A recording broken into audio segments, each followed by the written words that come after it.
కిషోర్ రెడ్డి గారు, కొన్ని అంచనాలు భారీగా ఉన్నాయి, అలాగే సవాళ్ళు కూడా కనిపిస్తున్నాయి. ఎందుకంటే అనుకోని తుఫాను, ఇప్పుడు తుఫాను ఒకటి వస్తుందంటే మనకి కొంత హెచ్చరిక ఉంటుంది, దానికి తగ్గట్టుగా మనం ఏర్పాట్లు చేసుకుంటాం, అప్రమత్తం చేస్తాం. కానీ ట్రంప్ టారిఫ్ లాంటి అనుకోని తుఫాన్లు సడన్గా వచ్చి పట్టము, మనం దాన్ని ఎట్లాగా రెడీ అవ్వాలి, ఇక్కడ నుంచి మనం ఒక ప్రీ ప్లాన్గా ఒక 2 అంటే ఒక మనం అంటాం కదా, ఏదైనా ఉంటే ఇంట్లో అన్ని సరుకులు రెడీ చేసుకుంటాం అన్నట్టుగా అట్లాగంటే ప్రీ ఎలాగా సిద్ధంగా ఉండాలన్నది ఇది ఒక అందరికి ఒక గుణపాఠం. ట్రంప్ టారిఫ్స్ అనేవి అందరూ అంటున్నారు, ఖచ్చితంగా అది ఏమైనా ఈసారి ప్రతిబింబించవచ్చా? మీకు ఎకానమీ మీద కూడా అవగాహన ఉంది కాబట్టి ఏం చెప్తారు సార్? సార్ కొంచెం అంటే ముందుగా సతీష్ గారు మీకు, అట్లాగే నగేష్ గారికి, రవి గారికి, అద్దంకి దయాకర్ గారికి, క్రాంతి గారికి, మన 10 TV ప్రేక్షకులందరికీ నమస్కారం. నమస్తే, శుభోదయం. బేసిక్గా ఈ బడ్జెట్ ఏదైతే ఉందో ఇది ఒక వినూత్న బడ్జెట్ అన్నట్లుగా ఉండదు అని నేను ఎక్స్పెక్ట్ చేస్తున్నాను. 10-12 years నుంచి ఒక పర్టికులర్ పాత్లో మనం నడుస్తున్నాము. ఇండియా అట్ 100 అని చెప్పేసి ఒక బ్లూ ప్రింట్ క్రియేట్ చేశామని అన్నారు వికసిత్ భారత్కి. ఆ డైరెక్షన్లోనే ఇది కూడా ఉంటుంది. ఇయర్ ఆఫ్టర్ ఇయర్ జరుగుతూనే ఉన్నాయి. మనకి 2014 నుంచి ఈరోజు చూసుకుంటే మీకు ఎకానమీని బేసిక్గా మన గుంతల రోడ్లు ఉంటాయి చూసారా, స్లోగా మనం వెళ్తాం. అక్కడి నుంచి ఎక్స్ప్రెస్ వేస్ అన్న టైప్, అంటే మీకు లాస్లో చేంజెస్ తీసుకొచ్చారు, డీక్రిమినలైజేషన్ చేశారు, చాలా యాక్టివిటీస్, సెక్టర్స్ అన్ని strategic sectors including space and డిఫెన్స్ని 100% ఇన్వెస్ట్మెంట్స్కి ఓపెన్ చేశారు, ప్రైవేట్ సెక్టర్కి ఓపెన్ చేశారు. అంతకుముందు అసలు ప్రైవేట్ సెక్టర్ స్పేస్లో ఉండనే కూడదు అన్న టైప్లో ఉండే. సో అవి ఓపెన్ చేశారు. మీకు బ్యాంకింగ్ రిఫార్మ్స్ వచ్చాయి. ఈరోజు లోయెస్ట్ ఎన్పిఎస్ ఈ మధ్య కాలంలో ఎన్నడూ లేనట్టుగా 2.2% ఎన్పిఎస్, నాన్ పర్ఫార్మింగ్ అసెట్స్ అంటారు. అదే పెద్ద క్రైసిస్ అయింది కదా, అసలు మన బ్యాంకులే ఉంటాయా కూలుతాయా అన్న పరిస్థితిలో నుంచి ఈరోజు వెరీ స్ట్రాంగ్ పొజిషన్లోకి వచ్చింది. మన ఫిస్కల్ డెఫిసిట్ 4.8%కి వచ్చిందండి. అంటే గవర్నమెంట్ ముద్రించి ఖర్చు పెట్టడం అనేది ఉంటుంది చూసారా, ఇప్పుడు అప్పు చేసి పప్పు గూడు అనే టైప్లో మన రాష్ట్రాలన్నీ చేస్తున్నాయి కదా, అది తగ్గిపోయింది. ఇన్ఫ్లేషన్ 1.7%కి వచ్చింది. ఈ విధంగా మీరు పిఎల్ఐ స్కీము మ్యానుఫ్యాక్చరింగ్ని ఇంప్రూవ్ చేయడానికి అని చెప్పి చేస్తే 2 లక్షల కోట్ల ఇన్వెస్ట్మెంట్ వచ్చింది, 13 లక్షల ఉద్యోగాలు కల్పన జరిగింది. ఈ విధంగా మీరు ఏది చూసినా కానీ ఎకానమీని స్ట్రెంథెన్ చేయడము, త్వరితగతిగా ఎదగగలిగే సిచ్యువేషన్లోకి తీసుకురావడము, అండ్ ఫైనల్గా చూస్తే మీరు ట్యాక్స్ రిఫార్మ్స్ చూడండి. 1 నేషన్ 1 ట్యాక్స్ వచ్చింది. రాష్ట్రాల మధ్యలో ఇది లేకుండా పోయింది, గ్యాప్స్ లేకుండా 1 నేషన్ 1 ట్యాక్స్ అన్నాము. కార్పొరేట్ ట్యాక్సెస్ తగ్గాయి, ఇండివిజువల్ ట్యాక్సెస్ లిమిట్స్ మీరు 12 లక్షలు ఇంతకుముందే అన్నారు, 12 లక్షల వరకు పెంచారు. దాని తర్వాత చూస్తే జిఎస్టీ రేట్స్ భయంకరంగా తగ్గించారు మొన్న ఈ మధ్యనే. సో రేషనలైజేషన్ అయింది, రిడక్షన్ అయింది. అంటే అంతకుముందు గవర్నమెంట్ మనం సంపాదించిన దాంట్లో నుంచి ఎక్కువగా తీసుకుని తానే ఖర్చు పెట్టే వ్యవహారం అయితే అది ఇందులోనూ కూడా జరిగింది. మనం ఇన్ఫ్రాస్ట్రక్చర్ డెఫిసిట్ ఉన్నంత వరకు, అంటే రైల్వేస్, రోడ్వేస్, ఎయిర్వేస్, సీవేస్, ఇవన్నీ అసలు దారుణంగా మనం డెఫిసిట్లో ఉండే. అవన్నీ ఈరోజు చూడండి, ఇన్ఫ్రాస్ట్రక్చర్ 2 3 2014 నాటికి ఈ రోజుకి డబుల్ అవ్వడం అనేది మనం చూస్తూనే ఉన్నాం. రోడ్లే చూడండి, రైల్వేసే చూడండి, ఎలక్ట్రిఫికేషనే చూడండి, ఎయిర్పోర్ట్సే చూడండి, ఇవన్నీ.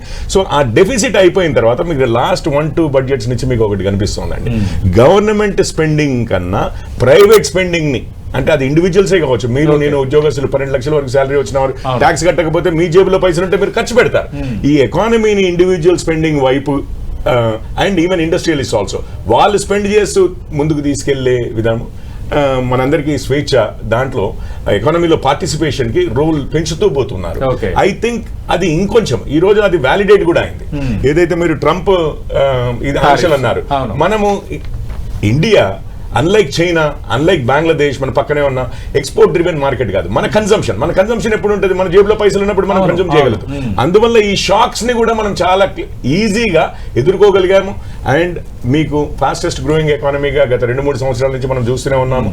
అది కాకుండా ఈరోజు మన ధైర్యం ఎలా ఉంది అంటే, అమెరికా ఆంక్షలు పెడతా అన్న, రష్యా నుంచి ఆయిల్ మనం ఏమి తగ్గించుకోలేదు, మన నేషనల్ ఇంట్రెస్ట్ని టాప్లో పెట్టి, మీరు కాకపోతే మీరు 50% పెంచినా కూడా, మీరు కాకపోతే మేము యూకేతో ఫ్రీ ట్రేడ్ అగ్రిమెంట్ చేస్తాము, న్యూజిలాండ్తో చేస్తాము, యూఏఈ ఉంది, ఆస్ట్రేలియా ఉంది, మొన్ననే మదర్ ఆఫ్ ఆల్ డీల్స్ అని చెప్పేసి ఈయూతో చేస్తాము. సో మా టర్మ్స్ లో మేము నెగోషియేట్ చేస్తాం. This is a different India అండి. This is not the same India that we have seen 10 years back, 15 years back. It is not the same.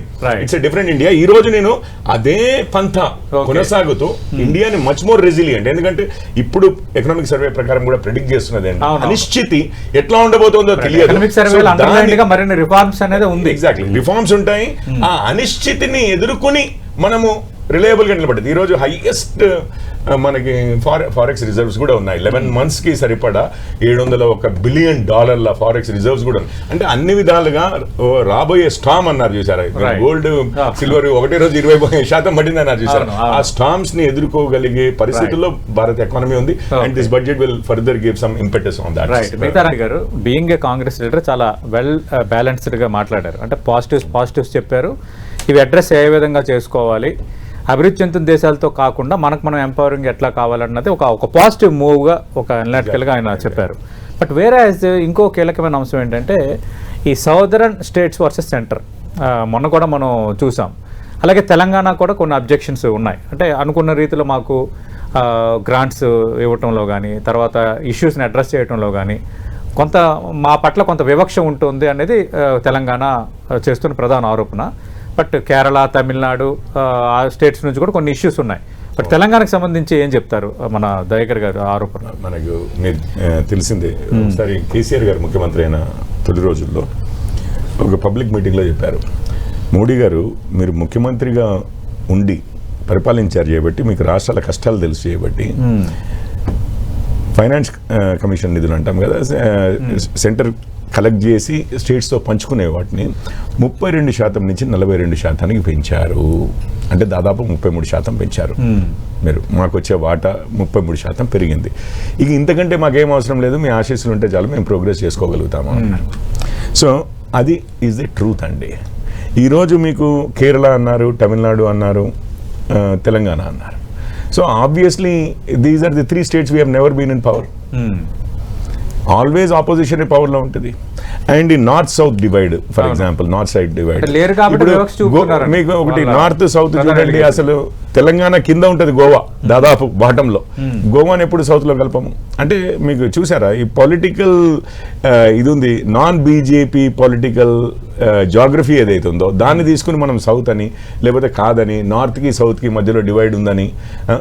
Tamil Nadu ద్రవిడం అని చెప్పి మొదలుపెట్టి ద్రావిడనాడు అన్న టైప్లో తెలుగు సెకండ్ లాంగ్వేజ్గా అక్కడ చెప్పడానికి కూడా వాళ్ళు నో ఓన్లీ తమిళ్ అని అన్నారు. ఎన్ఈపీ తీసుకోమన్నారు. ఏమి హిందీ నేర్పించాల్సిన అవసరం లేదు, తెలుగు నేర్పించవచ్చు, కన్నడ నేర్పించవచ్చు వద్దన్నారు. మళ్ళీ ఇదంతా చూస్తే నార్త్ సౌత్ అంటాం.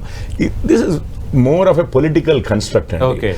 మీకు మన రాష్ట్రము డెవలప్మెంట్ తీసుకున్నాం. ఇప్పుడు మనం ఈరోజు సార్ చెప్పారు నగేష్ గారు, ఇంతకుముందు 5.5 లక్షల కోట్లు డైరెక్ట్ గా, ఇది బుక్స్ లో అండి, ఆఫ్ ది బుక్ చాలా ఉంది. అంటే ఇప్పుడు తీసుకోండి, అవన్నీ రాష్ట్ర దీని మీద. ఆ కాళేశ్వరం ప్రాజెక్ట్ 1,00,000 కోట్లు తీసుకుంటే అది మన బడ్జెట్ లో కనపడదు, ఎందుకంటే అది ఒక కార్పొరేషన్ తీసుకుంది అన్న టైప్ లో కనిపిస్తుంది. ఇవన్నీ తీసుకుంటే 8-9 లక్షల కోట్లకు వస్తుందని రోజు ప్రభుత్వం మొత్తుకుంటూనే ఉంది, ముఖ్యమంత్రి గారితో సహా. బయటికి పోతే మనకి ఎవడు అప్పిచ్చేటట్టు. ఇందులో ఎక్కడ కేంద్రం రోల్ ఉండిందండి? మీరు మిస్మేనేజ్ చేసి over a period of 10-12 years మనకి తెలంగాణ వచ్చిన తర్వాత నిధులు నియామకాల కోసం అని చెప్పి కొట్లాడి నిధులు ప్రాముఖ్యమై అయినది ఈరోజు వీకెస్ట్ స్టేట్ అయి కూర్చున్నాము. మళ్ళీ on the contrary highest per capital income ఉంటుంది, ఎకానమీ గ్రో అవుతూనే ఉంటుంది, అయినా కానీ ప్రభుత్వం మాత్రము అంత దారుణంగా అప్పుల్లో ఉంటుంది అని అంటే ఎవరి బాధ్యత? దానికి ఈజీగా నెట్టేయడం. నేను పాలిటీషియనే, వారు పాలిటీషియనే, వారు ఈరోజు అనలేదు డైరెక్ట్ గా, ఏమి ఇదని లేదు, దానికి నేను గౌరవిస్తున్నాను, ఐ రెస్పెక్ట్ దాట్. బట్ నేను ఏమంటున్నానంటే ఇది పొలిటికల్ స్లగ్ ఫెస్ట్ అండి, ఇది పాలిటిక్స్ గా, అందులో గ్యారెంటీగా అట్లాగా ఉంటూనే ఉంటుంది. సార్ పిక్చర్ చెప్పారు, నార్త్ సౌత్ డివైడ్ అండి. అంటే మనం ఎంత ఇస్తున్నాము, మనకి ఎంత వస్తుంది. ఓకే, సో ఇప్పుడు నేనెంత ట్యాక్స్ కడుతున్నాను, నాకెంత వస్తుంది, వారెంత కడుతున్నారు, వారికి ఎంత వస్తుంది. ఈ విధంగా మనము అసలు ఇది ప్రోగ్రెసివ్ సిస్టమ్ అండి.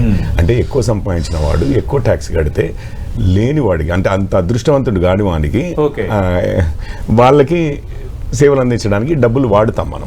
సో ఇది ప్రోగ్రెసివ్ టాక్సేషన్ అంటారు. అసలు లేకపోతే ఎవరి బలం వారిదే, ఎవరి డబ్బు వారిదే అయితే అది జంగల్ రాజు అవుతుంది. ఇన్సెంటివ్ ఫర్ బ్యాక్వర్డ్నెస్ కూడా అవుతుంది కదా బీహార్ లాంటి రాష్ట్రం. సార్ నేను అదే అంటున్నాను, ఇప్పుడు ఆదిలాబాద్ లాంటి రాష్ట్రంలో, లేకపోతే మన ఖమ్మంలో వీళ్ళుంటారు చూసారా, వాళ్ళందరూ is it an incentive for backwardness or is it నిజంగానే వాళ్ళకు మాత్రం ఆ పేదరికంలో ఉండాలని లేదు, మాకేదో 5 కిలోల ఫ్రీ రేషన్ వస్తుందని మేము ఇందులోనే ఉంటాము, లేకపోతే ఇంకేదో వస్తుందని states కి అనేది ఒక్కోసారి కాదు big అని నేను allocations అంటున్నాను. ఉండటము. ప్రతి మానవుడికి కూడా ప్రతి రాష్ట్రానికి కూడా ఎదగాలనే ఉంటది ఒక్కొక్కసారి చేయూత అవసరం ఉంటది. ఇప్పుడు అవన్నీ బార్డర్ స్టేట్స్ ఇండియా ఇప్పటి వరకు కూడా సెంచురీస్ టుగెదర్ Okay. ఫారినర్స్ యొక్క అటాక్స్ బేర్ చేసిన రాష్ట్రాలండి ఇవన్నీ వాస్తవమే కూడా. కానీ యూనిఫామిటీ ఉండట్లేదు అన్నది కొందరు అభ్యంతరం. అది ఇప్పుడు మనం యూనిఫామిటీ ఎక్కడ చూస్తామండి? Fastest developing economies. ఓకే, మిగిలినవి ఇన్ఫ్రాస్ట్రక్చర్ తీసుకోండి. మన తెలంగాణలో ఈరోజు మనకు పైసలు ఇవ్వలేదన్నారు దయాకర్ గారు ఇతరులు కానీ, బట్ మీకు అవుటర్ రింగ్ రోడ్ అన్నారు కదా, ఇప్పుడు రీజనల్ రింగ్ రోడ్ వస్తుంది 26,500 crores. ఎక్కడ లేనిది ఈవెన్ భూసేకరణకు కూడా 50% ఇచ్చారు. ఈవెన్ ఇన్ఫ్రాస్ట్రక్చర్ ఏదైతే మూవ్ అవుట్ చేయాల్సి వస్తుంది, ఎలక్ట్రిక్ పోల్స్ ఇట్లాంటివన్నీ, వాటి ఖరీదు కూడా కేంద్రమే భరిస్తా అని చెప్పింది. ఇంకెక్కడ కూడా ఇవ్వలేదు. అట్లాంటివి మన రాష్ట్రంలో కూడా ఫర్టిలైజర్ ఫ్యాక్టరీల దగ్గర నుంచి అన్ని, అంటే నేను ఇది పొలిటిసైజ్ చేయాలంటే చేయొచ్చు కానీ, బట్ ఐ థింక్ టుడే ఇంకొక నిమిషంలో నిర్మల గారు మాట్లాడబోతున్నారు. ఐ థింక్ ఒక్క విషయం మీద మాత్రం ఒకటే పాయింట్ అండి, జస్ట్ 5 seconds.